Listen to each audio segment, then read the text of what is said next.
Hello mga katats. Naata di karon sa Lake Napalit. Atong gipalupad atong drone kaya atong ipakita ang view diri sa Lake Napalit diri sa Pigtaoranan. Sakop ya po sa Pangantukan Bukidnon. So mao ning view diri kana diya nga part building ya po na imong sure nilag event place diara para sa nay ni mga okasyon. So mao ning view mga katats.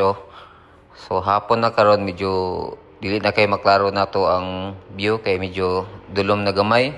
So diri di mi mga katats gikasal ni Mrs. Kami ang una diri nga gikasal.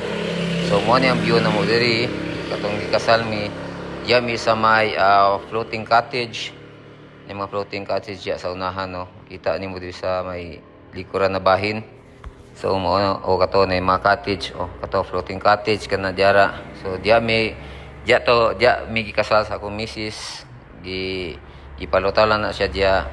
Tapos kung gusto mo matos pikas na may PC na mga katats nyo na bira-birahon padulong dito sa pikas nga bahin diara diya part mag-abot mo diya sa pikas ng pod. So mo ni siya mga katats nindot kayong view. So kung anhi mo diri mga katats diri mo muliko sa may Pigtaoranan. So nani siya entrance fee diya mga katats di ko masayop 30 pesos masiguro tong entrance fee ana. So diri kami wala mi ato sa entrance diri mi sa diya nga bahay no kan padulungan sa drone.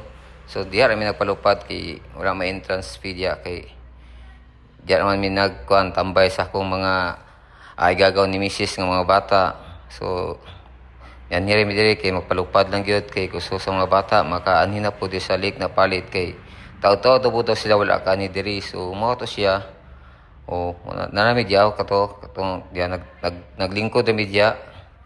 So nagyapoy na nga laag diri nga mga mag-asawa kay ilang mga anak pero gagmay sanan di kay sila maklaro kay tungod sa kalayo sa tong drone naso ni sa mga 40 feet 30 feet atras sila nadya sila picture po sila sa ilang anak pwede po ka maligo diri mga touch. Pero di lang kay magkumpiyansa kay basig mula mo kalit dito sa unahan. So diri sa dapita. So turami dito mga katats kuyog sa akong mga kuan pinalanggang mga gagaw ni Mrs.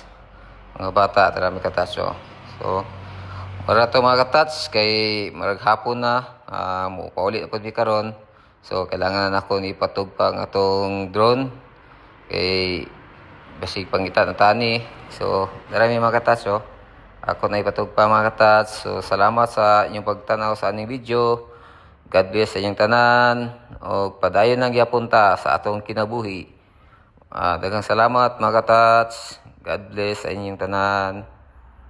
Kaway-kaway naman dyan. Okay, thank you.